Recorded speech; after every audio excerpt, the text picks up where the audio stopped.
Друзья, всем привет! Вы на канале Rustories, где мы изучаем русский язык по коротким рассказам. Сегодня рассказ про секрет успеха. Итак, поехали! Вы когда-нибудь задумывались, почему популярные книги о том, как стать миллионером, никого из их читателей миллионером не делают?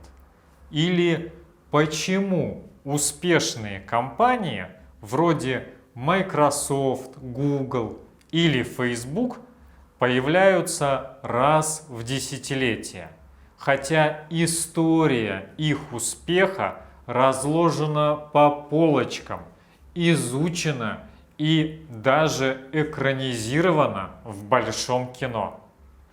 Ответ простой. Любая история успеха – это всегда везение.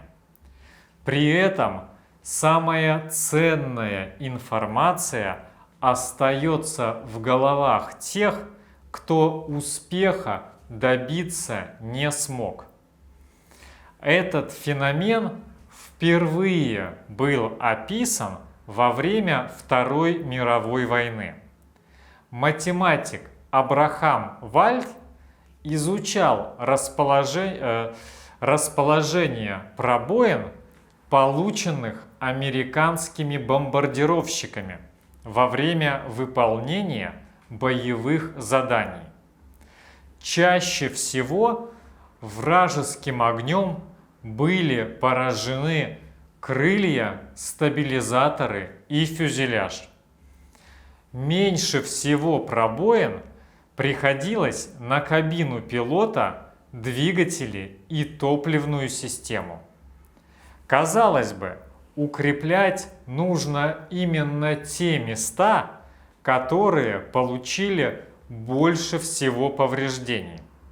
Однако Вальд решил иначе. Он грамотно предположил: сам факт того, что самолет смог вернуться с такими повреждениями на базу, говорит о том, что они не являются критическими. Укреплять нужно как раз те части корпуса, которые остались целыми. Этот вывод подтвердился после окончания войны, когда из лесов и болот стали поднимать подбитые самолеты. Оказалось, что у них были повреждены именно те места, о которых говорил Вальд: двигатели, топливная система и кабина пилота. С такими повреждениями самолет лететь не мог. Либо погибал пилот, либо вытекало все топливо, либо умирал двигатель. Однако обо всем этом не знали и не могли знать на базе, поскольку самолет до нее просто не долетал. В итоге всю статистическую информацию о повреждениях инженеры собирали с вернувшихся самолетов, а информации об утерянных машинах не было. Ту же самую ошибку мы наблюдаем и в среде бизнеса.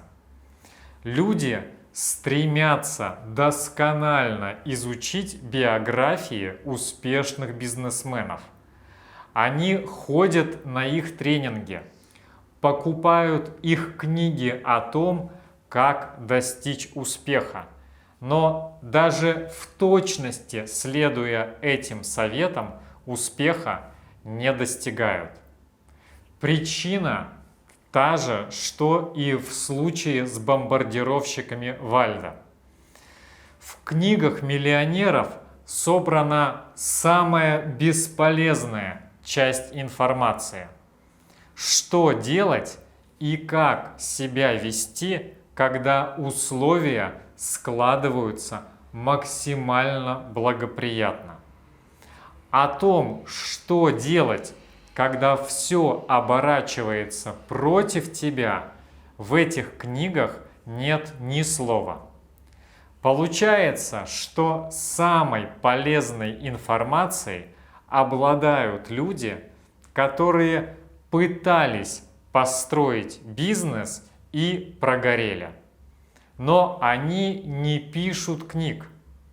А если бы и писали, никто бы их не покупал.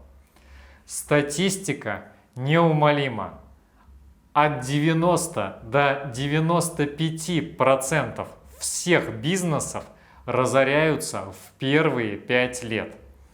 Из оставшихся на плаву в следующие 5 лет разоряются еще 80%. В итоге через 10 лет устойчивая компания имеется только у 1-2% стартаперов. Остальные оказываются разорены.